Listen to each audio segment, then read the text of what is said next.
Winning at sports and at sports broadcasting means changing things up. Just like La Quinta Inns and Suites is changing up their look. A renovated lobby that's so contemporary it even makes Golick look cool. Yes, it does. And a totally updated fitness center that even has Wingo feeling like a workout. I'm ripped. Plus plenty of comfortable spaces to hang out. Yep, this La Quinta look definitely has a vibe of victory. So you can just relax, refresh, and get ready for your next big meeting. Prepare to win at business with La Quinta Inns and Suites. Book now at LQ.com.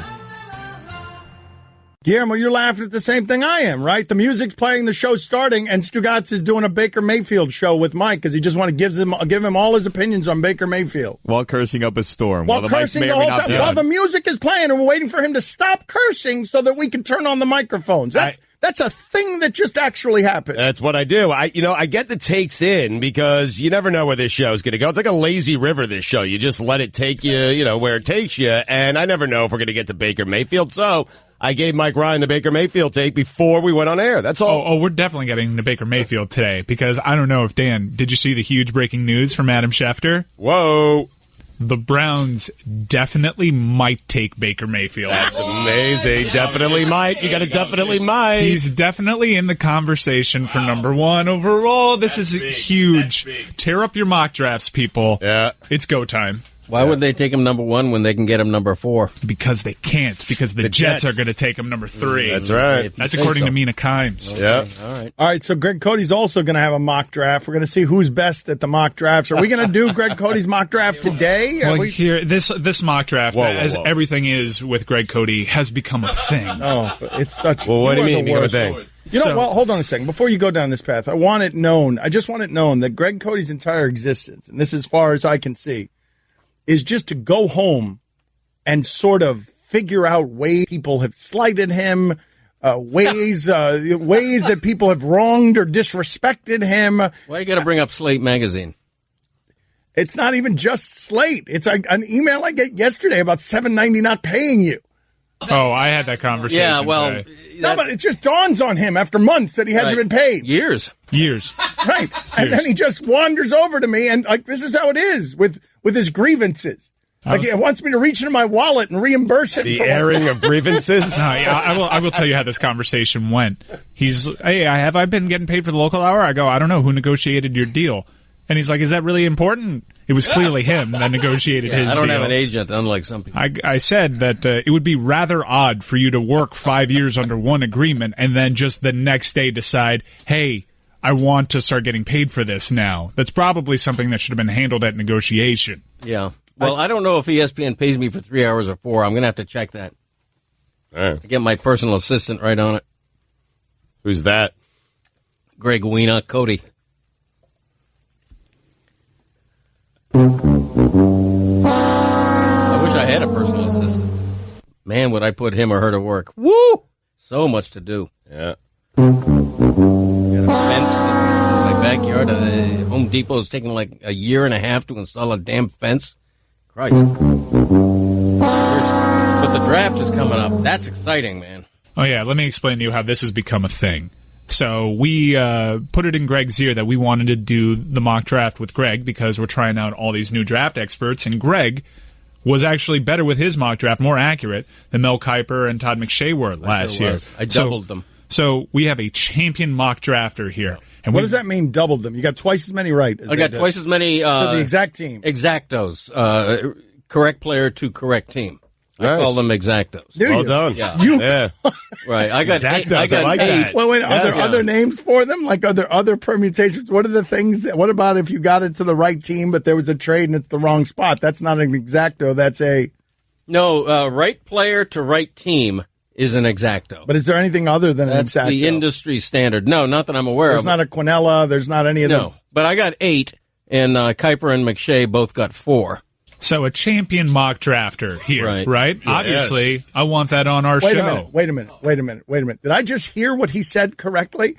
Kiper and McShay do 400,000 mock drafts. Did he just say that they got 4 right? 4? Yeah, each. 4! In the first round. Exactos. Yeah. Exactos. Yeah. 4 exactos in the first round. Yeah, and one of my exactos, I'm proud to say, was Charles Harris to the Dolphins. I always put extra emphasis on trying to get the Dolphin pick correctly. Now, Greg is great at this, but in fairness to Mel and Todd, and Mike, correct me if I'm wrong, they're not going for exactos. They're just listing their top players. What are they going for? They're just listing their top players. They're going for 4 out of the 32 getting right, because with that kind of success rate, nobody stays in business. It seems nobody in any job stays in business 4 for 32. It seems strange they're not going for exactos, but I know they're not. Like, that's not what they're going for. That is exactly what they're going for. Yeah, they're going for I mean, Mel goes out of his way to say, mock draft. Yeah, but Mel goes out of his way to say, I'm just listing the best 32 players. No, that's Mel's big board. It's a totally different thing than his mock draft. All of us in this industry go for the exacto. That's the mountaintop. That's what you want.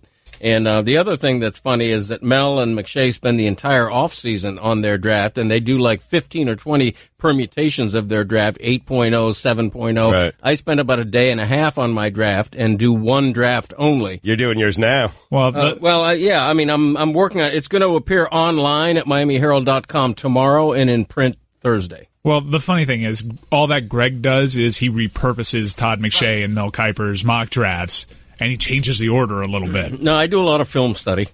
I break it down, interview dozens of agents and scouts. As my alter ego as Lobo's executive vice president of football ops, obviously I go to these pro days. I scout players for the Lobos with the draft coming up. So that helps me do the draft. The fact that I'm scouting for the Lobos helps me with my draft. 2 minutes. Get out of here. For what? Just general principle. Okay. Wow. You just said, you made a bunch of jokes, none of which are true. You just take what Kiper did and you rearrange it. And you got twice as many right. And I feel like everyone in the audience should be doing this. Yeah, that's not entirely true, by the way. Well, what is true? What is really true? Because what you said's not true. I put a lot of stock in what local writers in individual markets are saying more than a Mel Kiper. Like if I know a writer in L.A. who's covering the Chargers, I may call him or I may call up his website and see what the guys who actually know the team are doing. Do you call anybody, or do you just steal it from them as an aggregate site by stealing from the internet? No, some of both. How much of both? What percentage is just stealing from the internet? Yo, chicken dog. Yeah. I don't have a source in every market. If you have your headphones on, you know we're doing a bit right now. Well, get out of here. Just get out of here. For general failure. He was sent to the box. Well, but just general He was sent to the box. General incompetence and failure. Is it a couch still? It is not a couch anymore. not The Clevelander took its cot back. Is Room what happened. 304. I brought my own cot. Yep. We're So let me explain why it's become a thing. hot. Great is what he God. just I like called that, himself. actually. It's become a thing because Greg, a highly valued mock draft expert, wants to keep his mock draft exclusive to his print work and doesn't want to reveal all of the mock draft here on his largest platform available. This mother bleeper. Like, I'm not promoting a single thing he does anymore. Like, get the bleep out of here, man. Get the bleep out of here. Honestly, let him stay in the penalty box all show. Wow. Honest to God. This guy, he could not be more self-interested. He's the most selfish person in the world. The rare 4-hour major. It's unbelievable, Stugotz. He won't tell us what his mock draft is because he thinks people are going to be flooding to his website tomorrow, and he's going to undercut the thunder he brings tomorrow. That's what's happening here. Well, what can we do here to make him feel bad about not giving the mock draft on the air? Like, maybe you guys should create a mock draft and start giving it out, and he'll feel bad that he's not partaking in it. Right, Chris? I think he would. Maybe Chris Cote should do it. I'm down. Do you think it's that easy that he just rearranges things? Like, if we all did our own mock drafts, who do you think would do the best? I think we should. I think just it's based on Kiper and McShay. You're just rearranging. So if we're all going around the room, you just don't let Greg give his mock draft, right? Oh, he'll be furious. I mean, his head will explode. You're in luck. I happen to carry mine with me at all times. The problem with that, Stugotz, and this is Laminated? where your self-involvement becomes a problem. Nobody wants to hear that. Yeah, nobody wants to hear who you think is going 18th in the draft. It is dreadful radio. Yeah, it is. Well, I just adjusted mine, by the way. Baker going number 1 on the news that he's definitely maybe going to happen. 18's where I have Lamar Jackson going. Really? Yeah. I have him going a little bit sooner than that, guys. What does this mean for Sam Darnold? Is he going to start sliding? I don't know, man. Who knows? It's interesting because I was thinking yesterday, who does hold the cards in this draft? And I really do believe that it's what the Giants are going to be able to dictate what happens after the second pick. They really are. They take a quarterback and everything changes. They take Saquon Barkley, and then all the quarterbacks start going. But if they take a quarterback, Mike, then all the quarterbacks start going. It doesn't really change anything. When does Saquon Barkley go then? He might go at 4 because of the Browns, who honestly hold all the cards. Can go Saquon number 1 or just a quarterback position number 1. So if Saquon's still there at 4 because there's a quarterback run, the team that's taking a quarterback is more than likely going to take the best player available unless they go quarterback again. Right. Wow. Now, what if someone trades up to the Giants spot because the Giants don't want one of these quarterbacks, right? And this is a scenario that I think we all need to keep an eye on. But the Browns don't know that, right? So the Browns take Saquon Barkley thinking, hey, we'll just take whatever quarterback's left, and then someone moves up to the Giants pick, and they take a quarterback. Then the Jets take Baker Mayfield. The Browns can't possibly take Saquon number 1 when you have a problem of quarterback that has plagued your franchise forever. You can't just say, we'll address it with pick number 4. Right. They have one mission, and that's get a quarterback. They have to get the guy that's at the top of their quarterback board, number 1 overall. No excuses. Even if they feel Saquon's a better player, they cannot run that risk. See, that's interesting. If you think Saquon Barkley's the best player in the draft, better than any of the quarterbacks, then why not take him number 1? Because he might not be there at 4. Because you're the Cleveland Browns. Yeah, that's true. You're the Cleveland Browns. Yeah. By the way, I read this whole interesting theory. Why are the Cleveland Browns going to sit a quarterback because they have Tyrod Taylor, as we've established? Right, yeah. Why are they going to sit a quarterback who they feel needs to bake and learn the ropes? They feel like they can actually coach a project up when they had Deshaun Kaiser and they failed miserably at that. That's true. What sort of faith do they have that they can actually develop a quarterback? Yeah. Why can't they take a fully formed quarterback? Why do they need to develop a project with a higher ceiling? That's right. I'm throwing shade at Sam Darnold. Oh, boy. Man. Wow. It's crazy. How is Mayfield? I mean, is that a smokescreen? What are the Browns doing here? Because now Schefter's reporting it's everywhere that the Browns are seriously considering Baker Mayfield with the number 1 pick. Smokescreen? My sources say that Arizona might trade up to get Baker Mayfield. Wow. Really? Look around the 5th spot. If he hasn't gone by the 5th pick, I'm thinking Arizona trades up with Denver. Here's why. I can tell you what Peter King has real quick. Okay. What's going on? He is Arizona. Okay. You stole that, didn't you? Yeah. He is Arizona trading with Denver. Source? It's okay if you stole it. It's okay. I'm proud of you if you stole it. You know, I thought I read that somewhere, but I'm not sure. You read it might at the have been him. it was Monday Morning Quarterback. Yeah, that's what you read. Here's my hot theory as to why you're hearing a lot about Baker Mayfield number 1 overall now. Because Baker Mayfield is this sexy name that a bunch of teams were targeting. Hey, maybe we can trade up and get Baker Mayfield. And now the Browns are letting it known, hey, you want to trade up to get Baker Mayfield, you trade up to number 1, and you give us the farm. Yeah. All of it. The entire farm. The whole farm, yeah. I think the Jets are going Josh Rosen. I do. I think that's a done deal. What are the Dolphins going to do at number 11? Probably. Peter King told me that. Probably some Samoan defensive tackle. Vita Vea? Yeah. You make that name up? No. That's actually his name. Yeah. I know a lot of Dolphin fans don't want Vita Vea. Right. Peter King hasn't taken Vita Vea. I mean, how about that? Amazing. Oh, how about Mike? Look at this. How about it? I got ahead of myself on the how about that. Number 6. Yeah. Who's picking number 6? Indianapolis. Okay. Oh yeah. They traded down. You know? Buffalo. Okay. Josh Allen. How about that? Hi, everyone. Stugotz here. Support for the Dan Le Batard Show podcast comes from our friends at Rocket Mortgage by Quicken Loans. Chances are you are confident when it comes to your work, your hobbies, and your life. Rocket Mortgage gives you the same level of confidence when it comes to buying a home or refinancing your existing home loan. Rocket Mortgage is simple, allowing you to fully understand all the details and be confident you are getting the right mortgage for you. To get started, go to rocketmortgage.com/Stugotz. That's rocketmortgage.com/Stugotz, STUGOTZ. Equal housing lender, licensed in all 50 states. NMLS consumeraccess.org number 3030. Dan Le Batard. Where can we hurt Derek Jeter the most? Why do you want to Right hurt Derek Jeter? in his wallet. Listen, Dan, I'm obviously very fair. I'm telling you the way things are. Stugotz. Hold on. I love this new character of Chris Cote as confused moral conscience in the back of the room. Why do you want to hurt Derek Jeter? He hurt me. I'm going to hurt him back, and I'm going to hurt him in the pocketbook. This is the Dan Le Batard Show with the Stugotz on the ticket. Go ahead, Chris. Finish your argument with Billy on the rejoin. I hear you guys continuing the argument back there after the rejoin. Who calls a wallet a pocketbook? My grandma did. That's who. It's very common nomenclature. Pocketbook. That's where you hurt someone. The pocketbook. Duh. By the way, it seems like last night might have been a good one that I missed, but there is no chance I'm staying up for games starting at 10 o'clock in LA to watch this team. Please. Harlan the Marlin. Whew. Another gem. We found our ace. Harlan. Right there. Yep. The whole time. It's very frustrating. I don't think I've ever had an experience like this in South Florida sports, not even with that 1998 team where they dismantled everything. And, Jim Leland standing there alone being like, I asked them for a center fielder. They bring me Eric Owens. They bring me a truck driver.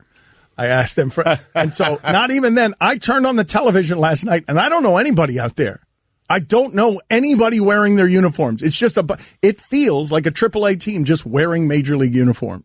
It does. But you know what? If you look at the MLB standings, as bad as the Marlins are. Stop it. No. Go ahead, Greg. You know what I'm going to say?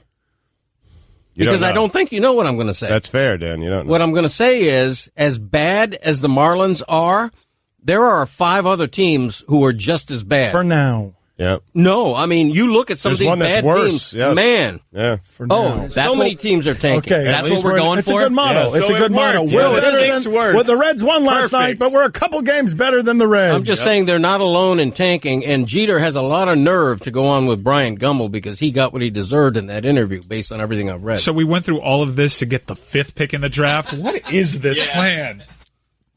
So the Miami Heat play what Mike Ryan is calling Game 6 tonight. Yeah, it's Game 6 tonight.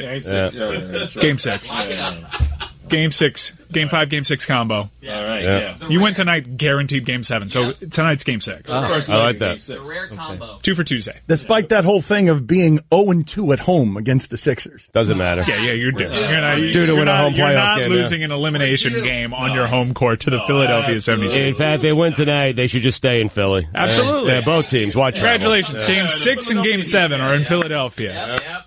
After the last game, Brett Brown, the coach of the Sixers, said we really didn't have a right to win the game. And he also said after 17 first-half turnovers, which is just unfathomable. Like, if you tell me a team's going to have 17 turnovers for the game, I'm telling you that team is at risk of losing a playoff game. That was the highest playoff total in the NBA since, 1999. And so Brett Brown says this: I was shocked at halftime to look up at the scoreboard and not feel like we were down 15, 14, 18, given the way the game went. The free throws were part of that. They missed a bunch of them. Embiid he's a menace at the rim. Have you seen what the Heat are shooting at the rim in this series? No. It's 55% at the rim, like right around the rim. That's not going to cut it, Dan. What's league average? It's not 55% I at know, the rim. I'm just wondering, Dave, right around 70. I mean, the rim 80, is the highest percentage shot in the game. And have you seen Hassan's defense on Embiid? Actually, a very effective defender on him. Well, this is the thing. He can't be out there long enough. This is the thing I want. He can be. His coach won't allow him to be. Hold on a second. Hold on. Okay. Can we talk about this for a second, please? Sure. Because I feel like our analysis of this has been pretty woeful. Whiteside. Whose phone is that? It's Cody's, of course. He's not listening to the show. I was in the process of turning off my phone. Any reason that wasn't done when you were off the air or in the penalty box or at any time not around a mic? There you go. That's 2 minutes in the box. Was that the guy in the Chargers beat or who? You've been sent away again, Cody. Again? I'm sorry. You've been sent away again for not paying attention to doing your job during the show. I didn't do that. Mike Ryan did that. Don't blame me. Well, it was either that or you pay money. Yeah, you want to pay money? Which do you prefer, actually? If you want a finding system, I don't want to pay money. Are you kidding me? Okay, so go take your 2 minutes. Time or money? We're going to start giving you the choice. Then we're going to start giving you the choice because you don't have any fines, right? You don't get. I don't get fines. All right, you want to really be a part of the show? No, I'm a part-timer. I'm not a part of the show. Put your headphones on. He does have one fine. And that's when he gives us something that we can't do anything with. And I'm going to start fining you for not having your headphones on. Well, because I was sent off. You know how I know I'm not a part of the show? I didn't get a Las Vegas Golden Knights jersey. They send me a lousy T-shirt. You see what I'm telling you? Billy, this is what I'm telling you. He goes home and figures out the ways that he's been wronged. Now that he mentions that, I didn't get one either. Yeah, I didn't get one either, actually. Yeah. Only the big two here get jerseys. Lousy. God, your breath smells like so much coffee.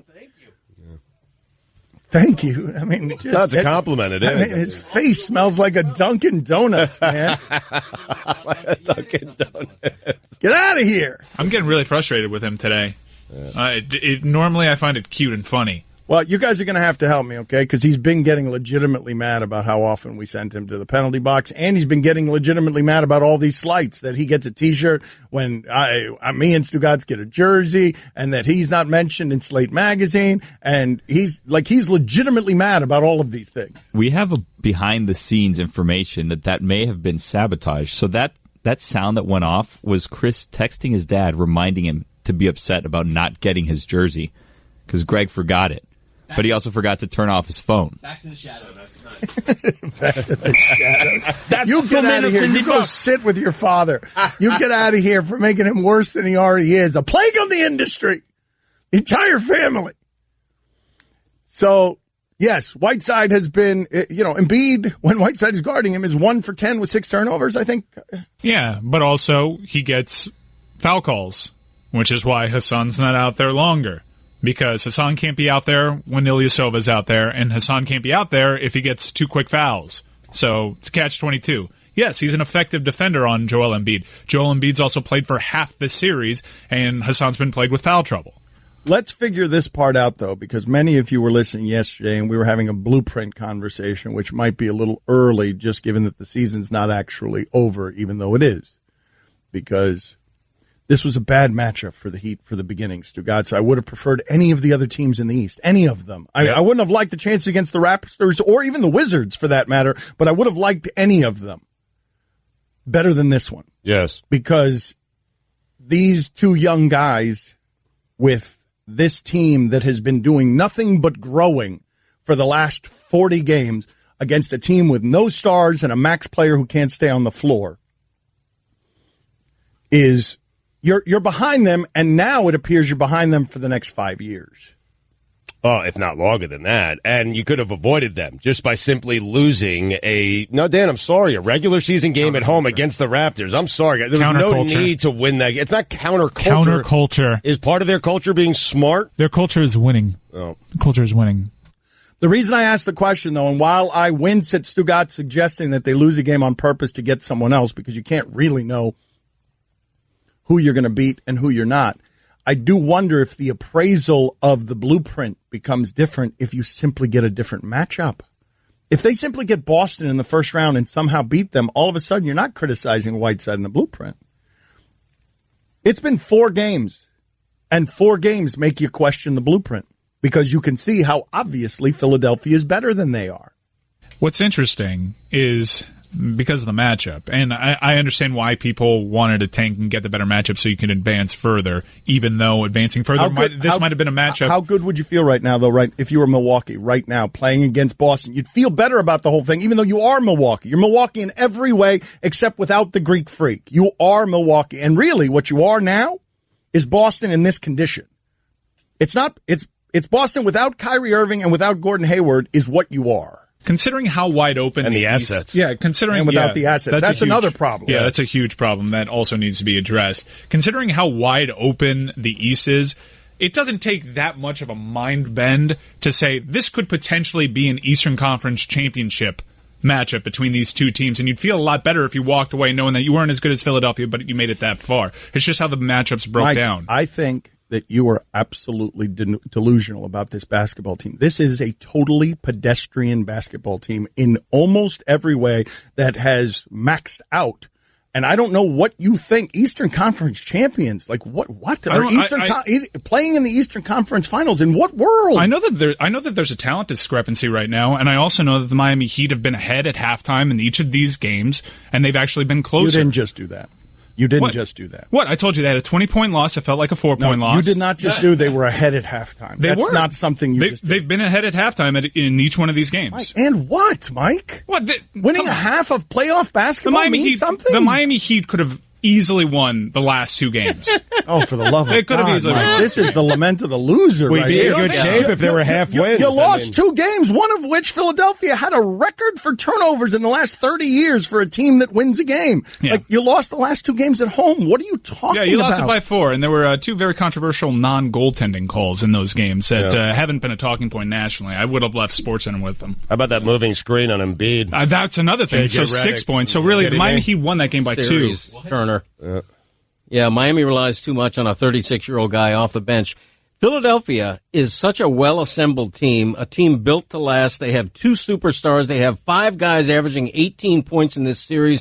They're the best rebounding team in the league. They're tall as hell. It's Philadelphia that's going to be dominant in the East, not Miami right now. He's really right. They're tall as hell. Guillermo, put it on the poll. Are the Sixers tall as hell? I mean, every position, he's right. It's crazy. Point guard is 6'10". I mean, look at Whiteside versus Embiid. Is this really the way we need to be analyzing this? The Sixers are just taller. I mean, because I feel like Whiteside's taller than all of them, and he can't stay on the floor. Embiid is bigger, better, and younger, and not by a little bit. I would say that of their entire team. Yes. Bigger, better, and younger. Yep. And so you pray that Wade can bail you out. And I'm asking you this question. Are we potentially, even though Mike says it's game 6? Yeah, you're going to take this series to 7. So I'm all right, but in the interim, though, are we watching the last game of Dwayne Wade's career tonight? No. Right. Because we've got 2 we're left, going to game 7. Yeah. Well, 3 left, technically, yeah. Well, and then the next round. Yes. Yeah. When you do that winning of game 7 on the road against the better team. Honestly, but to seriously answer your question, this has become a talking point. Dwayne Wade clearly has stuff left in the tank. Yeah. He's clearly still got it. I know, but would he like to retire? This is in shape Wade. This is Wade really trying at the end, appreciating everything. We've seen not in shape Wade, and he's still great. But this is Wade knowing for himself, oh, wait a minute. I just got let go by Cleveland. Chicago bought me out. Like, how many more times do I want to do the clinging to the last vestiges of my dignity when I'm doing reality shows with my starlet wife flipping homes, and I could start eating chocolate again instead of vegetables and get fat later in life? Yeah, but Chris Paul, Kawhi Leonard, Carmelo Anthony, and LeBron James are coming here next year, and there's no way he's going to miss that. Right. I mean, he can win a championship and still eat chocolate. I just saved hundreds of dollars by switching to Geico. I feel like a whole new person. Disclaimer, you will not become a whole new person. This is impossible. You might be able to join a gym or diet program, buy a new wardrobe, get hair implants, but your DNA and physical form will remain the same. Geico waives any and all liability if you attempt to become a new person, except a cyborg. If you choose to become a half-human, half-cybernetic organism with lasers for eyes, the Geico legal team would be cool with that, because, quote, laser eyes are pretty sweet. Pew, pew, pew, end quote. Geico. 15 minutes could save you 15% or more. Dan Le Batard. How'd you feel about that? Pretty good? Yeah, if you say so. Stugotz. What are you shaking your head about? Because I want to get out of here. This is the Dan Le Batard show with the Stugotz on the ticket. If this series were only first halves, the Miami Heat would be leading 3-1. Oh, man. Whoa. I'm just saying, this series has been a lot closer. Yep, a lot closer. And Philly's going to find out tonight how close these two teams really are. Real close. Real close. That's right. Game 7 close. You like their chances of winning a road game when the one that they won on the road Embiid wasn't playing in? Well, we already established there's a 75% chance that they're winning the first half. So all they need to do is finish the job. Yeah. That's been the real issue here is you haven't been able to tie up that loose end. You haven't been able to put them away. You've done 50% of the work. Now it's time to come around and finish the job. That's right. If this game was only fourth quarters, we would have got swept. Well, that's the thing. To me, that's actually better analysis than one Mike just threw out there, which is the Heat have an Achilles heel problem in the fourth quarter where, maybe Wade can get you something, but where else are you going when everything tightens up and all of a sudden everyone's playing with their foul situations in order and everyone's playing for the game in the fourth quarter? What ends up happening? Oh, in all the fourth quarters, the better team with the better talent smokes them. Well, it's a failure on the rest of the team, honestly. Yeah. I don't know. Maybe Dragic's knee is really hurting him. He doesn't seem to be the same player, but, Tyler Johnson's got to be hurt, man. He's not Tyler is absolutely hurt. He can't be Game 3, he couldn't move his hand, and he's out there doing the best he don't know why they're playing him. Well, how about we don't trot him out there anymore? I don't know why they're playing him. Magruder can at least maybe bury a But shot. he's another one who's hurt. No, Magruder's another one who's been hurt all season. I don't know how right he is either. But he's less hurt than Tyler Johnson is at this point. God. Have you seen the tape job on Tyler's hand? Can we, all the can tape we is talk connected. for a second about the idea? Let's talk about this for a second. I want you to step back for a moment from the Miami Heat and think, as this local hour is consumed nationally, what you're saying. Oh, man, if they could just get a little more from Tyler Johnson and Rodney Magruder's health. Like, get out of here, man. Well, how about this one? The Heat played their best ball with Luke Babbitt starting last season, and I'm willing to start Luke Babbitt. Really? Here's another one. Oh, if only Deion Waiters was healthy. How's that one? That's well, maybe better, man. It'd be helpful. Honestly, this is... Tyler Johnson wouldn't be in. It's not going to make the difference. Greg, this series is the first time all year that I've missed Deion Waiters since his injury because they so very clearly need another scorer. That's absolutely right. Mm-hmm. Yep. Deion Waiters would allow the Heat to be better than it has been against Joel Embiid. He's controlling the entire series defensively just by merely standing there because you don't have anybody who can contend with his kind of weight on and size on the high percentage shots. Like, it's crazy. The numbers, when you look at the numbers of what's happening around Embiid, anytime he gets near anyone, everyone on the Heat starts running the other way to play defense because there's going to be a rebound. I love the idea of a guy dominating a series just by standing up. I mean, he gets off the bench and steps onto the floor, and the Heat shoot 20%. It's amazing. And what's crazy is, so your strategy is what? Okay, bat out of hell, he'll block more than half the shots, but let's just attack Joel Embiid and try to get him in foul trouble. Okay, say you get him in foul trouble. He goes to the bench. They're actually more effective and give your defense even more fits when Ilyasova comes in. That part's been a little bit baffling to me. Did anyone have that before the series? Was anyone in the analysis saying, hey, Whiteside's going to play 12 minutes a game and Ilyasova is going to mismatch you off the floor? Was that in anyone's analysis? We did an entire local hour and an entire segment with Amin El-Hassan where I was just asking him about the X factor for Philadelphia in this series. We mentioned everybody but Ilyasova. How many rebounds does Ilyasova have in the series? Is Ilyasova the guy right now that Heat fans hate the most? Bellinelli, because of the nature of his off-balance shot. Well, maybe Ben Simmons. Hold on. Well, wait a minute. I think they respect Ben Simmons. I don't know if they hate Ben. This is what I want to ask you guys. This Anderson guy. Oh, that guy is, he's just gooning. They put him in the goon. Yeah. Does anyone have an issue with Dario? Because whenever that ball leaves his hand, I'm assuming it's going in. I respect the hell out of Šarić. That's how you pronounce it, apparently. There's so many guys in the team that, potentially could annoy you that it's hard to just pick one. But pick one. Know? But let's see. I guess Bellinelli for me. I mean, he's just so annoying. Okay, but who are you most scared of? I would think that Embiid would be the most annoying because he's the best and he's a showboat. Right. And he's like chatty and he's going to say anything. And another thing that's funny about this series is that playoff experience means nothing. That was supposed to be Miami's ace. The fact that, they had Dwayne Wade, they had all these guys who'd been in the postseason. Philadelphia had nobody. Forget that. I mean, talent, man. Any of the analysis in the intangibles, culture, coaching, experience is neutered by they have two people over 6'10" who are better than anyone you have. Like, they have two of them. They've got the two best players on the floor. We can all see it. There is no dispute on this. Everyone can see it, and the team with the two best players is going to cave your head in. The part that's frustrating about it is you could sit here and talk yourself into, if they just make 6 free throws in the last game. It's 2-2. This is an enormous game. They're playing game 5 tonight, and it's all tied, and everyone's scared. If they just make 5 bleeping free throws, that's the difference between. It's crazy. The talent discrepancy is such with these teams. You can't be spotting them 12 missed free throws and all your turnovers in the fourth quarter. You have to be pretty close to perfect. And look what's happened. I think in this series, help me if I'm wrong on this because this is an oversimplification, but when it comes time to winning fourth quarters, Wade got you one in game 2.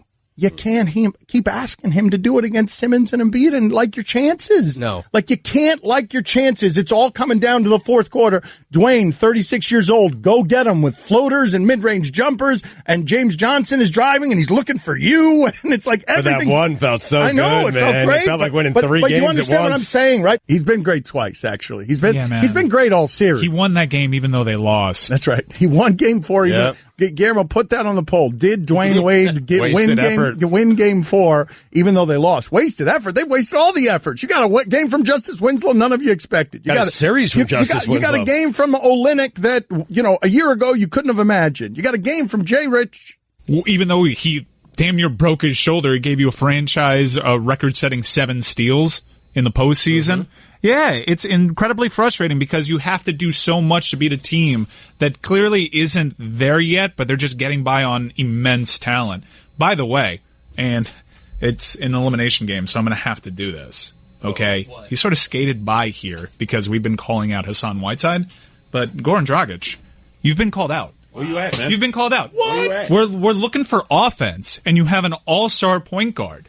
And I'm going to rattle off a stat for you that is going to be unbelievable. Yeah, hold on a second, though. Is this all with Covington? Because in the game 1, they got 22 possessions where Covington is guarding Dragic, and Dragic produces 1 point. Yeah, he got in foul trouble, too. Okay, but what I'm asking you guys is, game 2, Dragic was vastly more aggressive, and really it's where all the stuff started happening in this series, because Dragic is like, I'm going to the rim, I'm bringing all of Serbia, Croatia, everybody's coming with me, I'm war-torn, country-scarred, and here I go right to the rim. I don't care that I'm a tiny person and I'm pale. I'm going to flex under the basket near Embiid with my flabby, pale arms. Oh, they're not flabby. They're not flabby. They're certainly pale, but those things are ripped. Okay. Ripped. Yep. Very cool. And if it's Covington, credit to them, Dragic was sort of earmarked as a guy like, this is a matchup problem for Philadelphia. This is a guy that can go off, but this is a problem that goes beyond the Sixers and what they're doing defensively. Since the All-Star break, Goran Dragic, in Heat home games, has made exactly 5 field goals in the fourth quarter. 5 field goals since the All-Star break in the fourth quarter. There's something going on with him. He's 5 for 25. That is unacceptable from an All-Star. Wait a minute. That cannot be right.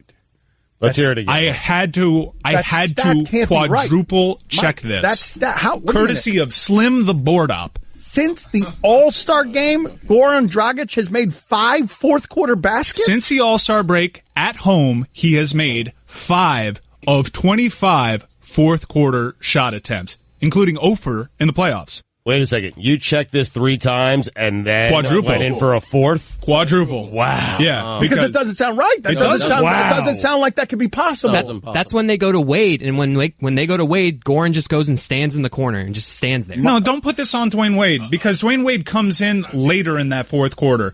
He comes in to save their asses Hold on because they can't do anything. Let me ask you this question, though, Mike. I mean, you say since the All-Star break. Please help me with this, okay? We chronicled all this when Dragic was playing with Wade. At the very beginning, they seemed faster. It seemed like fun. They talked a lot about how much they liked playing together at the very beginning when they were playing together. And then over time, you saw that Dragic wasn't nearly the same player when Dwayne Wade was getting the usage rate. This part always becomes confusing to me, right? Gordon Hayward has now been replaced in Utah by a guy who's simply gotten all of his touches. Now, that guy is good, but there's no way that guy would be what he is if Gordon Hayward were still there. Like, Donovan Mitchell would not be up for Rookie of the Year. He would not be getting the usage rate. He would not be controlling that team if Gordon Hayward were there. So they just flipped out Gordon Hayward, and Utah's every bit as good as they were with a player who's getting his usage rate. Help me understand. Probably better. Help me understand how it is that Dwayne Wade affects Goran Dragic, because it seems pretty obvious now over a representative sample size that Goran doesn't play well when the offense goes to Spo is just trusting Wade. Wade, go do whatever you want. It's the way we've always gotten anywhere around here. Yeah, but the rotations are such where Spo's giving Goran the opportunity to do something without Dwayne Wade. Yep. Keep in mind the times you've seen Dwayne Wade in these fourth quarter, they're to bail our asses out because they can't do anything. Goran Dragic is out on the floor for that. So what's going on with Goran Dragic? Yeah, Goran's getting plenty of minutes. But what I wrote after game 2, and I think it's entirely true, is it's just a bad sign. That game felt so good and hit all the right emotional notes, but it's just a bad sign for your team when you're placing that kind of reliance on the 36-year-old fading veteran off the bench. I mean, it's... when's the last time Dragic just busted loose and had a 35-point game? It was at Philadelphia, actually, on the road. Let me ask you guys this question, though, about, game 2, about right? bad signs. No, I'm talking about a regular season game where he just went off where, Goran's unstoppable. I mean, that's the Dragic they need in this series. Let me ask you something about bad signs. When you say bad signs, if the Heat make a couple more free throws on Game 4. Are you saying that it's a bad sign that Dwayne Wade has won 2 of the games against the Sixers? Or are you saying playoff experience, Simmons and Embiid? Look at how bad Embiid was. Dwayne Wade, playoff clutch. No, I'm playing the result, saying Dwayne Wade, playoff clutch. Absolutely. And so is everyone else. It's an if that doesn't fly. I mean, you say it's an if that doesn't fly, but Wade has been their best player in this series. Right. And he's been their most consistent player in this series in very limited minutes. And good for Dwayne Wade. But if I'm Pat Riley and Eric Spoelstra looking at the makeup of my team right now and Dwayne Wade is still my best player, I don't think that's a very good sign for the Heat. I just don't. Do you? Riley has failed South Florida. I don't know how else to say this, so I'll just say it. What is it, Linda? I think we should see other people. Are you breaking up with me? On a roller coaster? Well, we do have a lot of fun. Maybe we should stay together. An emotional roller coaster? Surprising. What's not surprising? How much you could save by switching to Geico. I just need a little me time. Geico. 15 minutes could save you 15%.